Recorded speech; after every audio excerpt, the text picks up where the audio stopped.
Hello and welcome back to another video. And my soldering iron is dead. And this is a Chicago electric welding soldering iron. 120 volts, 60 hertz, 30 watts. Yeah, it's a Harbor Freight thing. So last night I was fixing some broken LED bulbs, and this was still working. And then an hour later, I come back to do pretty much the same thing. I try to diagnose the driver portion of one, and I thought maybe maybe some broken solder joints. So I grabbed this, and it was cold. So I thought, is it not plugged in? So I go over there on the mass side of the floor. I notice, it's not fully in. Let me plug in. It still wouldn't get warm. And so I went, oh fuck, is it dead? Yes, it's dead.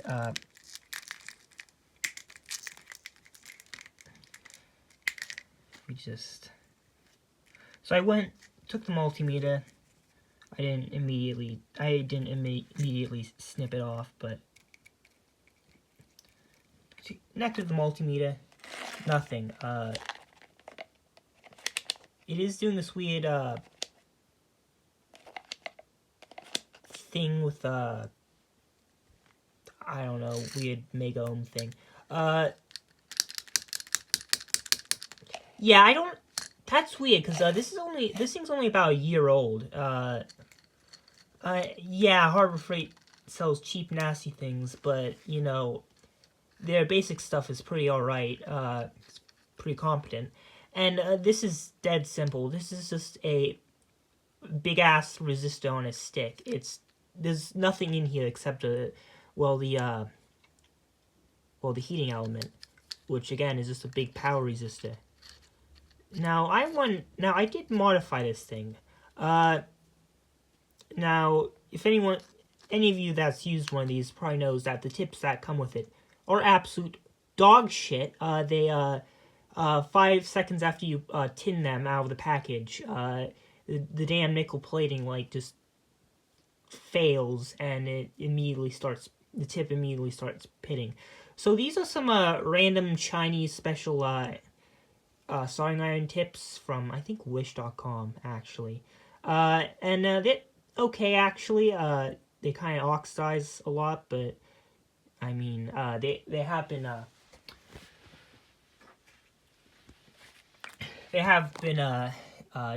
holding up to the old while it's hot, and that cleans it up. And this is some of that copper scrubbing stuff from the dollar store. So not exactly what you really want to be putting a tip against, but these have been tolerating it. So but the thing is, this is slightly too thick.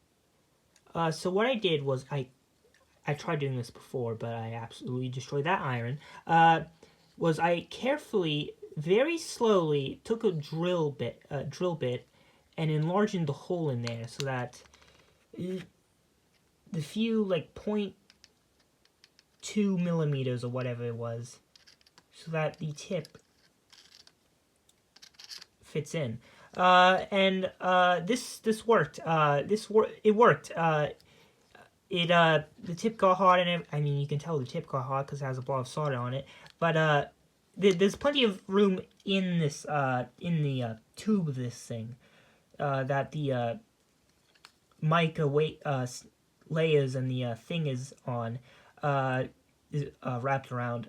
It's just that this little orifice has a little lip on it that is just a bit too small for this. And I wonder if that did something weird, because, or if this was just a coincidence, because, I mean, these do get roasting hot, honestly, a bit way too hot. Every single one of these I've had has done this to the little flange on the end. I'm not too sure why. Maybe it's, there's one of my other soldering irons, the thing with the stand from, I think, it was a gift, and it came from Radio Shack, but it didn't come with exactly all the pieces. So and then that one time I accidentally dumped muriatic acid on the floor in one of the other houses we lived in, and it everything in the house just absolutely absolutely corroded to hell and back. It's really impressive, really. So yeah, I don't know what's going on here. I do have another one of these. That soldering iron, I don't have the correct tips for it. I just took a freaking I just took a screw that threaded in and then filed the end down until it became a tip. And needless to say, that doesn't have the really nice thermal conductivity of copper. Yeah, let me try and take this apart. Yeah, if you've never taken one of these apart, they're dead simple. It's just, yeah, there's just this little plastic screw that goes in there, and it screws into that, and it just slides out this way. And the leads themselves aren't broken, so that's... What the hell happened to this thing? Yeah, it's not easy. This, I don't see anything yet. This is the heating element.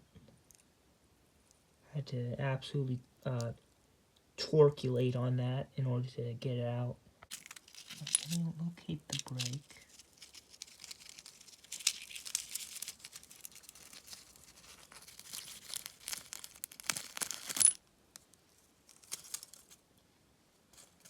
See? Mica.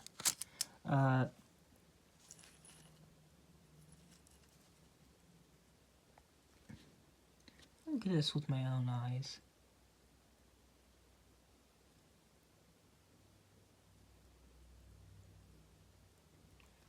It's a weird bunching up there, but I mean, I might have caused that myself, so.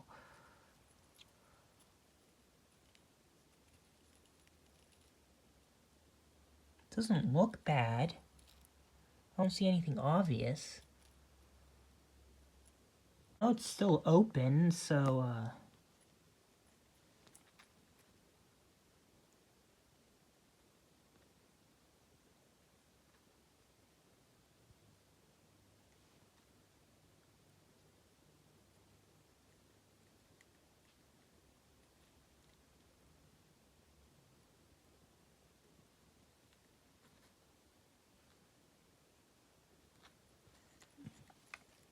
what the hell? You see it now. You see, area where it's bunched up? Yep. Why would that happen? I don't see any reason why... I can't see any reason why my shenanigans with the drill would do that. It's all... Will you focus? It's all just happening inside the metal tube. There's... I mean, yeah, the bit kept falling out, but that has nothing to do with the heating element.